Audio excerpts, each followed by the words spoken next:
Bismillahirrahmanirrahim. Faslun.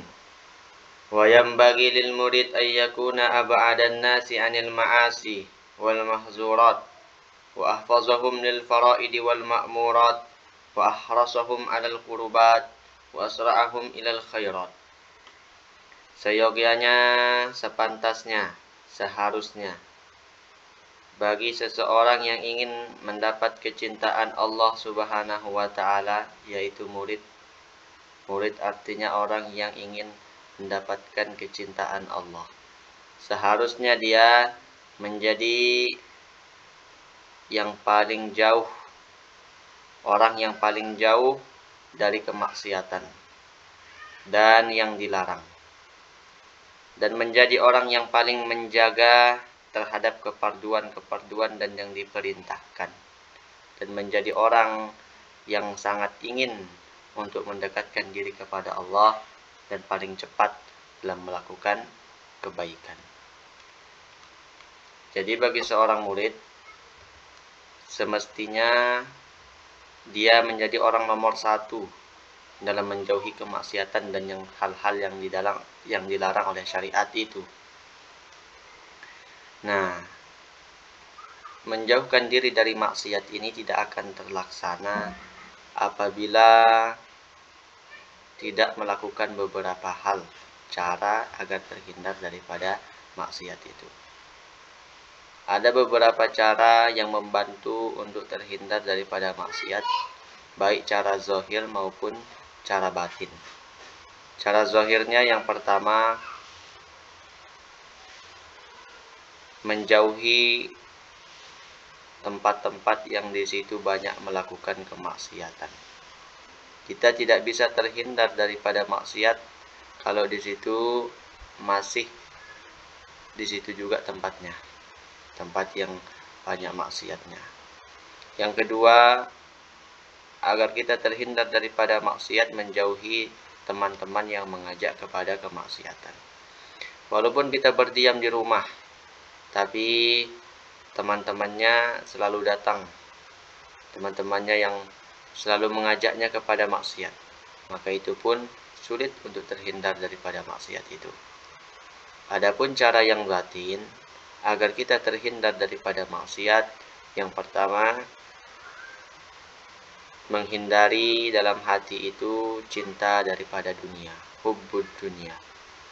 Karena kata Nabi, hubbud dunia itu ra'su kulli khati'atin, pokok pangkal dari segala kemaksiatan, dari segala kesalahan.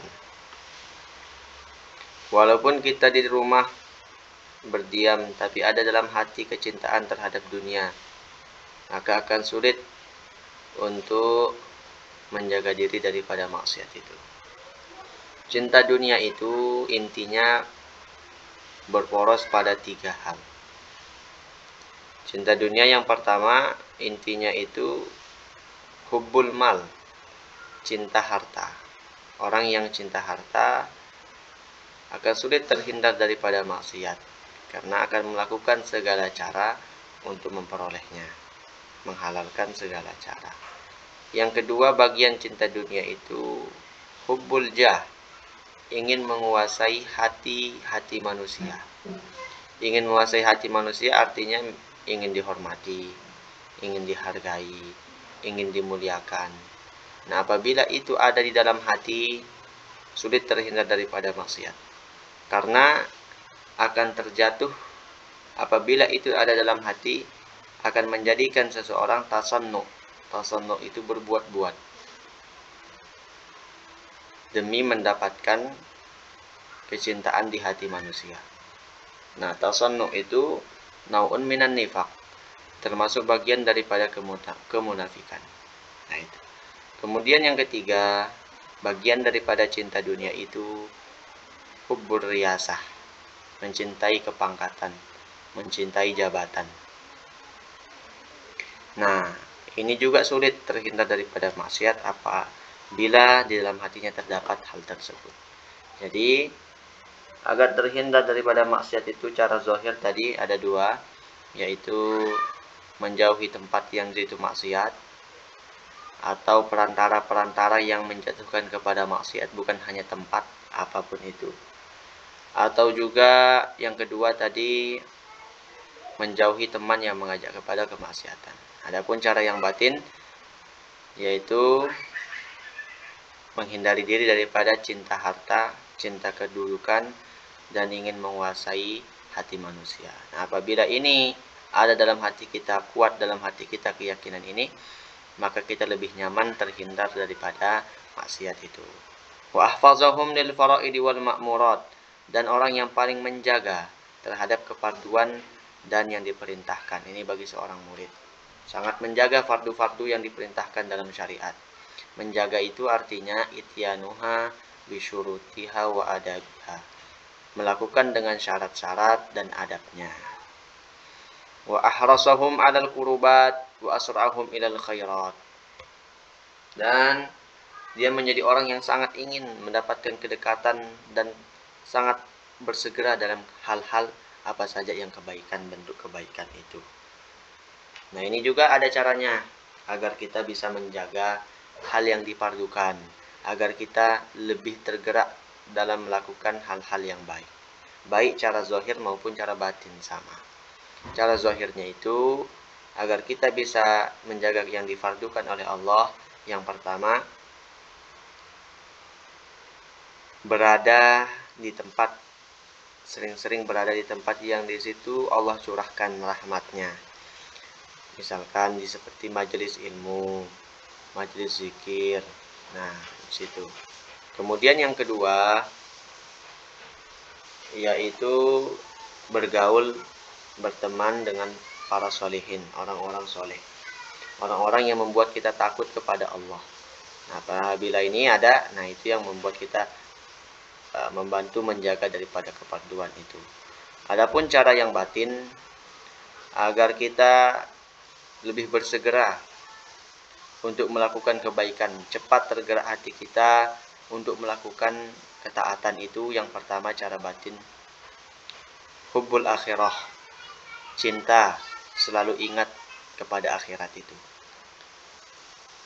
Yang kedua, kisarul amal, yaitu merasa tidak panjang umur. Nah, apabila dua ini ada dalam hati, kisarul amal dan cinta kepada akhirat ini, maka kita lebih bersegera dalam melakukan kebaikan-kebaikan, ketaatan-ketaatan itu. Karena apabila merasa panjang umur, maka akan menunda-nunda berbuat baik. Kenapa seperti itu? Karena merasa masih ada waktu besok lagi. Padahal besok nggak jadi-jadi diperbuat. Nah, ini karena merasa panjang umur. Nabi SAW mengatakan kepada Ibnu Umar, kalau engkau berada di waktu pagi, jangan menganggap sampai di waktu sore. Kalau kamu berada di waktu sore, jangan menganggap sampai di waktu pagi itu.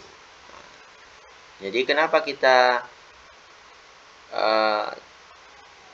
mau meninggalkan majelis ilmu, tidak hadir wirid, telat melakukan hal-hal itu? Karena kita masih merasa umur masih panjang. Tapi kalau kita menaruh akhirat itu, kematian itu di depan mata kita itu, nah itu akan cepat tergerak hati kita untuk melakukan kebaikan-kebaikan itu. Karena merasa panjang umur itu termasuk kebinasaan dan menunda-nunda taubat, serta dekat dengan yang namanya kemaksiatan itu. Nah, itu tadi caranya, yaitu berteman dengan orang soleh, mendatangi tempat yang dirahmati oleh Allah, kemudian cinta kepada akhirat, dan merasa tidak panjang umur. Dulu sahabat Nabi ada, namanya Usamah. Usamah ini sangat dicintai oleh Nabi. Usamah ini waktu itu menukarkan barang, minjam uang. Dan perjanjiannya akan diganti 1 bulan. Lalu Usamah ini dilaporkan kepada Nabi oleh sahabat yang lain. Wahai Rasul, lihat Usamah itu, sahabat yang kamu cintai. Dia minjam uang sampai 1 bulan, minjam barang itu. Akhirnya Nabi marah. Nabi umumkan langsung, wahai pengumuman, ini Usamah sudah merasa panjang umurnya karena dia berani berhutang selama 1 bulan. Itu tandanya itu tandanya bahwa umurnya merasa sampai 1 bulan atau lebih itu kan. Nah, itu Nabi mengenai jangan merasa panjang umur itu. Fa innal murida lam yatamayyaz an ghairihi minan nas illa bil iqbal 'ala Allah wa 'ala ta'atihi wa tafarrugi an kulli ma yushghiluhu an ibadatihi. Sesungguhnya seorang murid yang ingin mendapatkan kecintaan Allah itu tidak ada bedanya dengan orang lain. Yang membedakan hanyalah menghadapnya ketaatannya kepada Allah Subhanahu wa taala dan kosongnya dari setiap yang menyibukkannya daripada ibadah itu. Jadi, perbedaan murid, orang yang mendapat kecintaan dengan Allah dengan orang awam, seorang murid ini lebih menghadap dengan ketaatannya kepada Allah. Seorang awam menjadikan ketaatan itu nomor 2, nomor 3. Tapi kalau orang yang ingin dicintai oleh Allah, mereka menjadikan ketaatan kepada Allah ditaruh di nomor 1. Dan dia mengosongkan diri dari sesuatu yang menyibukkan sehingga melalaikannya daripada ibadah. Artinya misalkan ada barang, ada pekerjaan. Dia tidak mau ambil barang itu kalau menyibukkannya akan menyebabkan dia bertambah kesibukannya. Dia tidak mau mengambil karena kalau dia ambil itu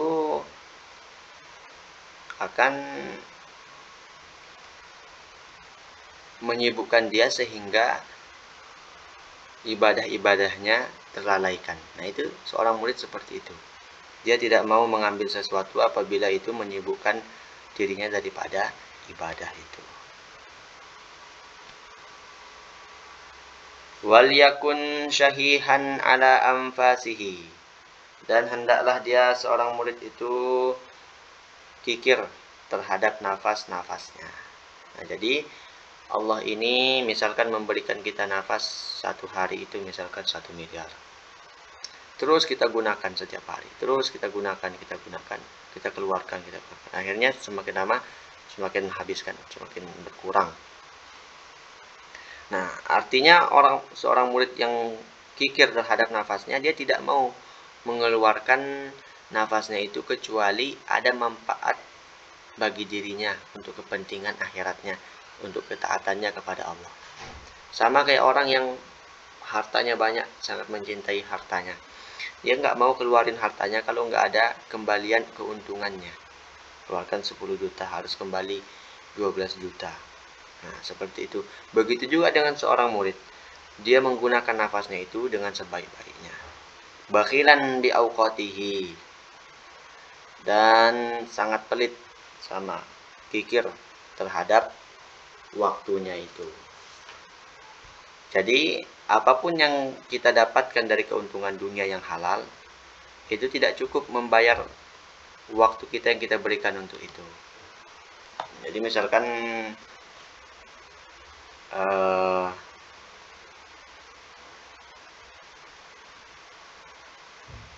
sangat pelit dengan waktunya itu. Misalkan ketika dia akan mendapatkan uang 1 miliar yang halal ini, dan halal ini uang 1 miliarnya, dia akan mendapatkan uang 1 miliar halal. Tapi untuk mendapatkan uang itu butuh proses 3 hari misalkan, atau 1 hari. Nah, waktu yang digunakan 1 miliar dengan waktu yang digunakan 3 hari itu belum setara. Uang 1 miliar dengan waktu itu. Nah, itulah mahalnya daripada waktu itu. Dia tidak mau menggunakan, sangat pelit dengan waktunya. Seandainya 3 hari itu digunakan untuk taat, itu belum setimpal dengan uang yang ia dapatkan. Padahal halal ini.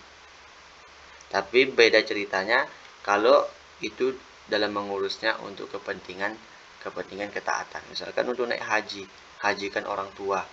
Nah, itu beda ceritanya yang seperti itu. Jadi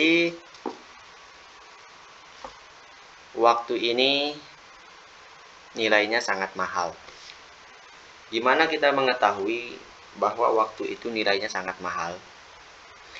Ketika seseorang itu sudah menghadapi sakaratul maut. Di situ baru terasa mahalnya waktu. Di saat orang sakaratul maut didatangi oleh malaikat Israil. Setiap orang yang merasakan sakaratul maut akan melihat malaikat Israil datang kepadanya.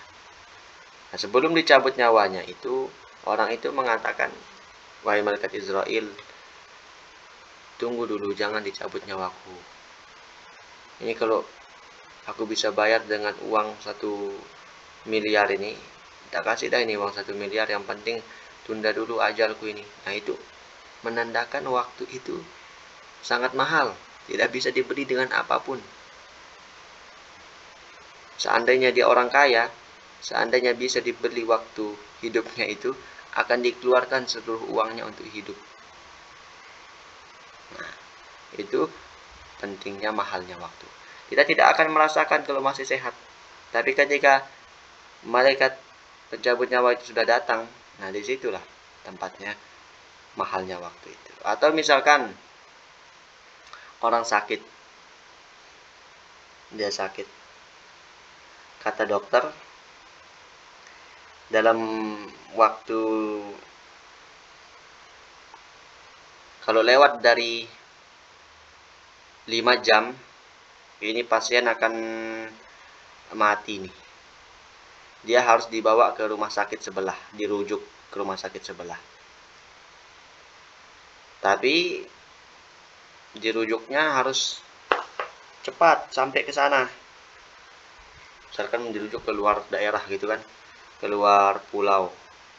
Dan itu membutuhkan biaya 5 miliar. Dia punya uang 5 miliar. Kalau telat, maka nyawanya hilang, kata dokter. Nah, uang yang 5 miliar itu digunakan semuanya untuk membiayainya itu. Nah, itu saking mahalnya yang namanya waktu yang tidak bisa dibayar dengan apapun. La yasrifu minha qalilan wala katsiran illa fima yuqarribuhu min rabbih wa ya'udu alaihi bin naf'i fi ma'adihi. Dia tidak menggunakan waktunya itu sedikit maupun banyaknya kecuali pada sesuatu yang mendekatkan dirinya kepada Allah dan kembali manfaatnya kepada dirinya di hari akhirat nanti. Jadi waktu ini tidak bisa dinilaikan dengan apapun. Yang bisa setimpal nilai waktu itu adalah surga. Nah, kalau kita menggunakan, habiskan waktu untuk dekat kepada Allah, taat kepada Allah, nah itu setimpal dah. Habisnya waktu dengan itu setimpal.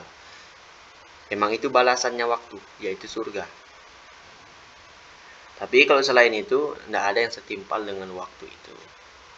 Nah, jadi inilah yang harus dilakukan bagi seorang yang diperhatikan, bagi seorang yang mendapat kecintaan kepada Allah itu. Sampai sini dulu, jadi dilanjutkan.